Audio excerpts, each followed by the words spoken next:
Hola, ¿qué tal? ¿Cómo están mis queridos podescuchas?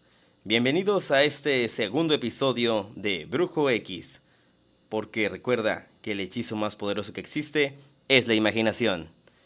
Bueno, ya hemos llegado ahora a este segundo episodio. Estoy muy contento, la verdad, de poder estar grabando para todos ustedes este episodio.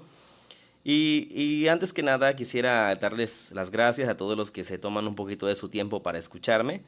Les agradezco y espero que todas las historias que vienen también sean de su agrado.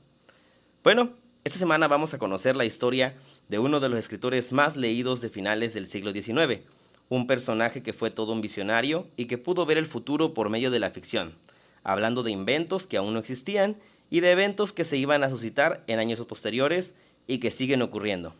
Conozcamos a Julio Verne. Jules Gabriel Verne, o más conocido como Julio Verne en los países que hablamos español, nació el 8 de febrero de 1828 en Nantes, Francia. Julio Verne fue el hijo mayor de 5 hermanos. Su padre era un prestigioso abogado de nombre Pierre y su madre Sophie era ama de casa. Cuando era pequeño, lo que más disfrutaba era escuchar historias de aventuras, y para ello tener una maestra en la escuela que les contaba historias de viajes le quedó perfecto. Fue quizá ese mismo espíritu de aventura lo que le llevó a pensar que tal vez era una buena idea que un niño de 11 años se fuera de viaje en un barco a la India para ir a buscar un collar de perlas. Pero por fortuna para su padre logró alcanzar el barco antes de que éste partiera del puerto, y después de recibir el tratamiento correctivo de la época, entendió que eso de escaparse de casa era mala idea. Julio Verne se aplicaba mucho en la escuela, sobre todo en materias como geografía y ciencias, ya que tenía un profundo interés por conocer el mundo y cómo explicarlo. Así que constantemente iba a la biblioteca a leer todo lo que podía en su tiempo libre, ya que sabía que su padre no lo dejaría ir a menos que entregara buenas notas. A los 18 años, Julio Verne llegó a París y aprobó el examen de admisión de la Universidad de París en la carrera de Derecho, tal y como quería su padre. Julio Verne aprobaba todas las materias y le pedía más dinero a su padre para comprar más libros de la escuela, pero en realidad usaba ese dinero para comprar revistas de ciencias y libros de cosas que a él le interesaban. Al año siguiente, Julio Verne conoció a varios escritores en París y decidió comenzar a escribir obras de teatro, y aunque pronto descubrió que era un trabajo muy mal pagado, el darse cuenta de que tenía la habilidad de plasmar en el papel todo lo que su imaginación le permitía era un mundo totalmente nuevo para él. Julio Verne se tituló en la carrera de Derecho, y fue entonces que su padre le ofreció un puesto en la barra de abogados, con lo que tendría un buen empleo, bien pagado, y podría vivir cómodamente. Pero Julio no quería ser abogado. Solo había estudiado eso porque no quería contradecir a su padre, así que le dijo que no iba a trabajar con él y que prefería quedarse en París, para poder continuar con su carrera de escritor. Este hecho claramente le resultó muy indignante al padre de Julio, y tuvieron un pleito tremendo, lo que resultó en que su padre le retiró todo su apoyo, incluso perdieron comunicación. Ahora Julio solo podía hablar con su mamá por medio de cartas, porque su padre ya no lo quería volver a ver en su casa. Julio comenzó a trabajar para revistas y también hacía folletos, pero su adicción a leer y pasar escribiendo largas horas le trajo complicaciones médicas, lo que le hizo que no le alcanzara el dinero para sobrevivir. Así que Julio Verne se casó con una viuda rica por conveniencia, y ahora finalmente tenía los recursos para poder dedicarse a ser escritor de tiempo completo. En 1859, Julio Verne escribe su primera obra de gran extensión titulada París en el siglo XX, pero la casa editorial decide no publicar ese libro porque considera que es muy depresivo y real. Este libro plantea la idea de que las personas en el siglo XX iban a vivir obsesionadas con el dinero y que el uso de los aparatos de telecomunicación para mandarse textos constantemente y dejarían de hablar en persona, cosa que no pasa, ¿o sí? En 1863, Julio Verne publica y saca a la venta su libro Viajes Extraordinarios, 5 semanas en globo. El libro se convirtió en un éxito y Julio saltó a la fama como escritor, así que ahora tenía camino abierto para poder escribir tanto como quisiera. En 1864, publica Viaje al centro de la Tierra. En 1865, De la Tierra a la Luna. En 1866, Las aventuras del Capitán Hatteras. En 1867, Los hijos del Capitán Grant. En 1869, 20.000 leguas de viaje submarino. En 1873, La vuelta al mundo en 80 días. En 1874, La isla misteriosa. Y otros casi 50 libros más. Julio Verne en sus viajes logró imaginar desde la invención de los submarinos, los cohetes espaciales, las telecomunicaciones, la bomba atómica, hasta problemas del futuro, como el calentamiento global, el derretimiento de los polos y problemas sociales. Julio fue todo un visionario que no paraba de producir tantas cosas como podía imaginar basado en muchas horas de estudio, pero para poder lograrlo, pagó altos costos a su salud que le impidieron tener los últimos años de su vida de forma placentera. Julio Verne era diabético, además de que tenía problemas intestinales y gastritis, porque era un hombre que cuando empezaba a escribir se le olvidaba hasta que tenía hambre. Habló de muchos lugares con una precisión asombrosa, y la gran mayoría de los lugares de los que habló jamás los vio con sus propios ojos. Solo los imaginó de acuerdo con los relatos que leía de otros hombres. Julio fue un hombre que con su imaginación recorrió la parte inexplorada de África, el fondo de los mares y el espacio exterior, aunque nunca salía de su casa o la biblioteca. Finalmente, el 24 de marzo de 1905, murió en su casa en Amiens, Francia, pero su larga producción literaria es hasta hoy en día una lectura que si tienes la oportunidad, deberías de hacer. Bueno, este es nuestro personaje que tenemos para este segundo episodio. La verdad es que es un gran escritor. Creo que muchas personas en algún momento han leído algo de este autor. Y si no lo has leído, la verdad le tienes que dar una enorme oportunidad porque sus libros son una joya. Yo recuerdo que en mi infancia, el primer libro que leí de Julio Verne, recuerdo mucho que mi madre acostumbraba a leer una serie de libros y dentro de los libros que tenía mi madre en su pequeña biblioteca estaba 5 semanas en globo. Entonces, ese fue el primer libro de Julio Verne que tuve la oportunidad de leer. Y desde la primera vez que leí ese libro, me quedé enganchado. El libro me encantó, tiene una historia excelente, no sé, sientes la aventura, la emoción, pasan muchas cosas, el libro es una joya. Entonces, a partir de ahí comencé a leer algunas otras de sus obras, pero yo sigo enganchado con ese libro en particular, quizás por el valor nostálgico, simbólico, como lo quieran ver, de ese libro y de ese momento en particular de mi vida. Entonces, siempre tengo ese recuerdo del libro de 5 semanas en globo. Me acuerdo que en la versión editorial que teníamos en casa, aparecía un globo precisamente en la portada y de colores, me acuerdo, con un fondo así como medio selvático y porque pues habla de esta parte de un viaje en África. Está muy bueno el libro. He leído otros también, todos sus materiales son excelentes. Entonces, tengan la oportunidad de leer a Julio, o si ya lo han leído, coincidirán conmigo, es un gran escritor.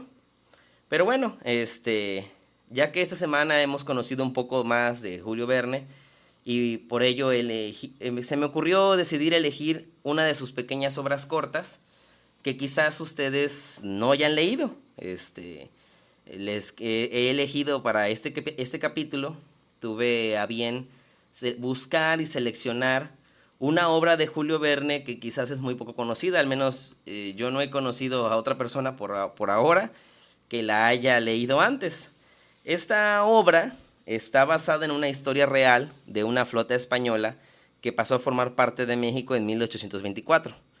Entonces, en el análisis y la investigación que estuve realizando para este escrito, Julio Verne se puso a estar leyendo, porque Julio Verne tenía gran gusto e interés por América, en realidad por todo el mundo, él quería conocerlo todo. Pero estuvo leyendo una noticia que le llamó mucho la atención. En la noticia hablaba de la historia de que un barco de la flota española había pasado a ser mexicano, pero no porque se lo hubieran capturado en una batalla, sino que solamente decía eso el encabezado.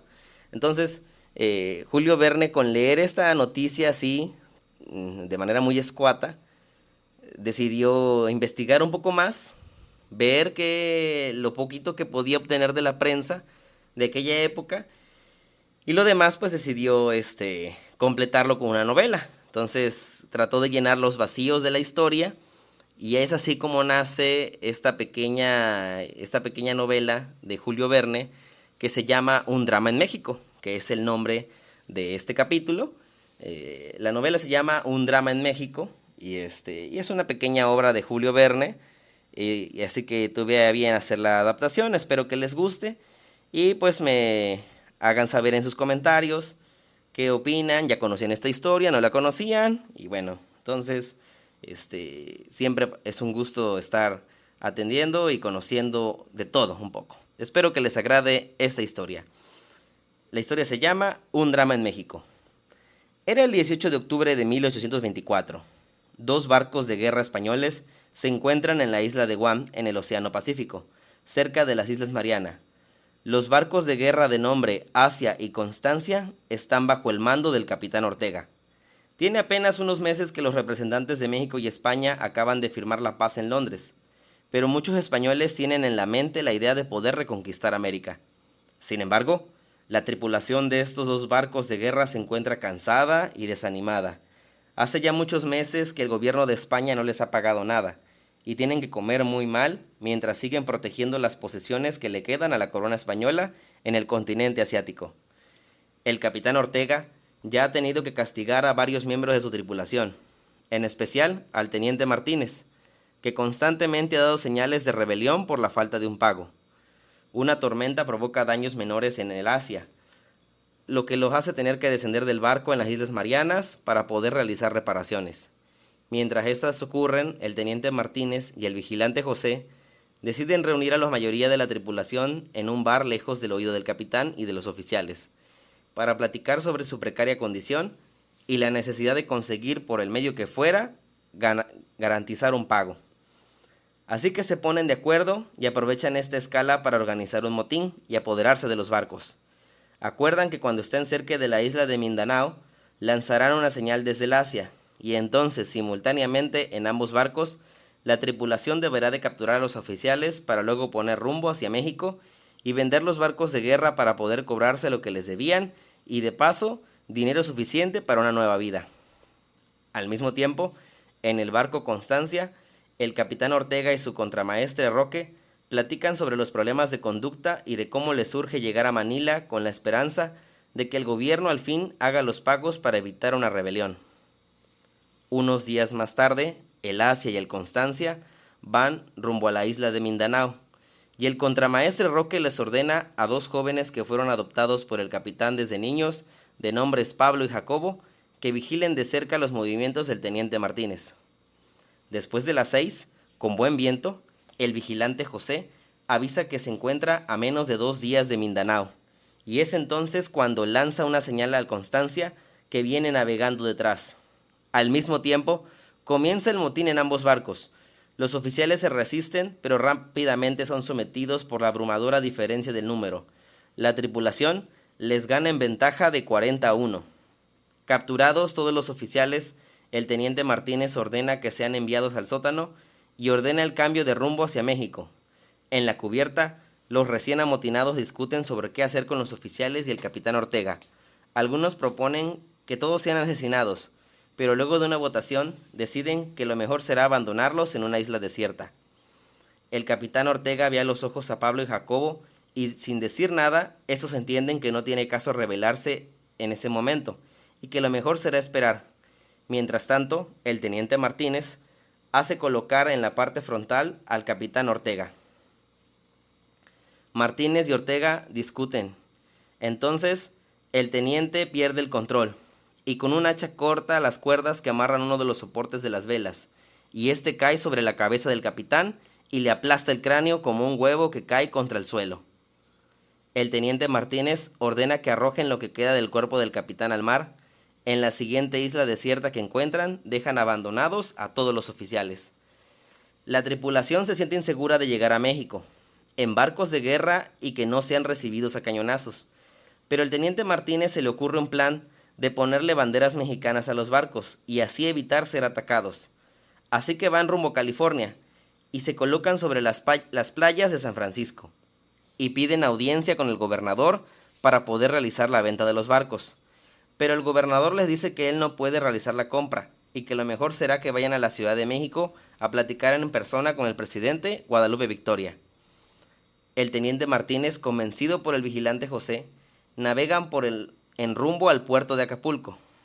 El puerto de Acapulco es una bahía enorme, rodeada por grandes acantilados, que hacen que quien la mira desde lo alto piense que es una especie de laguna de aguas tranquilas, rodeada por montañas con una capacidad para poder tener a 100 barcos al mismo tiempo. En los extremos de los acantilados están colocados los fuertes con capacidad de hundir a cualquier barco enemigo que quiera entrar al puerto por la fuerza. A pesar de llegar con bandera mexicana y con los miembros de la tripulación usando banderas blancas, la población mexicana se puso en alerta máxima, pues tenían el temor de que se tratara de una nueva invasión. Pero después de pedir hablar con los militares a cargo de la ciudad, recibieron permiso de atracar sus barcos al puerto y poder bajarse a descansar. Una vez en tierra, el teniente Martínez se dio cuenta de que los marineros, Pablo y Jacobo, se habían escapado, pero decidió que no tenía tiempo para atender eso. Así que compraron caballos en la ciudad y comenzaron su viaje rumbo a la Ciudad de México, el cual en aquellos días era aproximadamente de 6 días a caballo. Martínez y José llegaron al puerto minero de Taxco y pasaron la noche planeando qué camino tomar rumbo a la capital mexicana. Mientras tanto, 2 pares de ojos los vigilaban desde la distancia.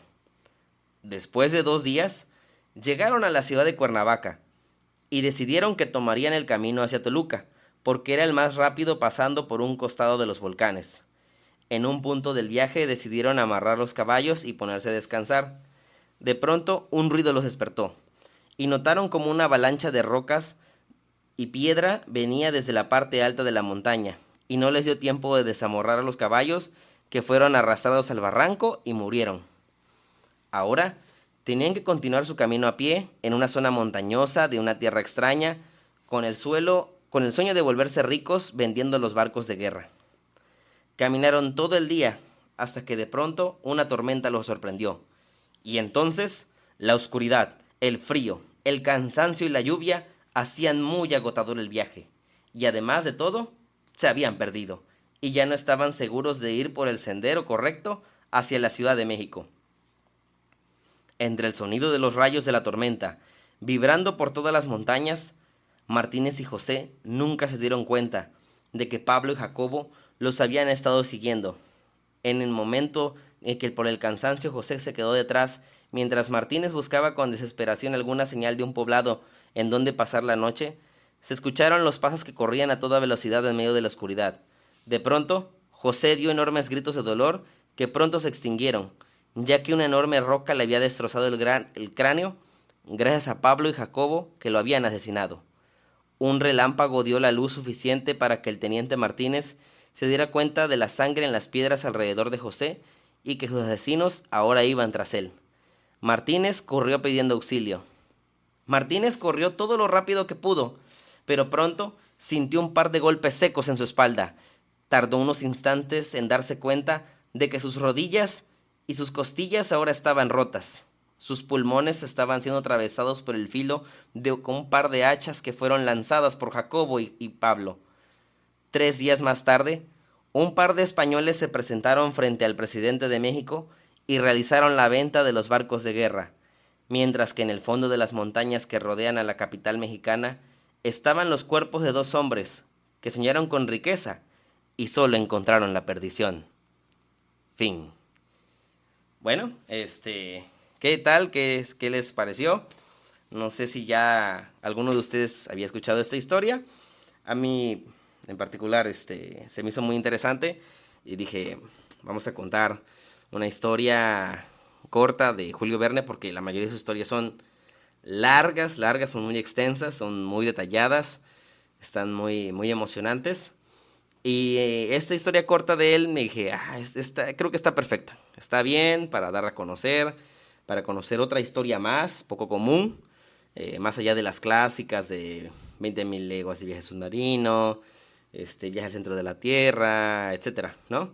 Todas las demás historias que ya conocemos, vaya, muchas hay hasta en películas, que pues claro son adaptaciones. Entonces, pero esta historia en particular, que también nos habla un poquito de la historia de nuestro país, dije, oye, qué interesante esto de hacer una historia de una noticia, no es la primera vez que ocurre. Entonces hay muchos autores y artistas a lo largo de la historia que lo han estado realizando. Y bueno, más adelante en este mismo podcast conoceremos otras historias que también están desarrolladas con fundamento en una noticia. Entonces, creo que eso es sumamente interesante, muy padre. Yo la verdad, esas cosas son las que disfruto mucho. Me encanta percibir ese tipo de creatividad y y digo, bueno, oye, ¿cómo es que a una persona se le pueden ocurrir cosas tan impresionantes? Y digo, hay que explotarlo, ¿no? Hay que aprovecharlo. Entonces, espero que hayan disfrutado mucho de esta historia. Ya estamos en este segundo capítulo. Ya ustedes saben, si les gustó, denle like, compártanlo.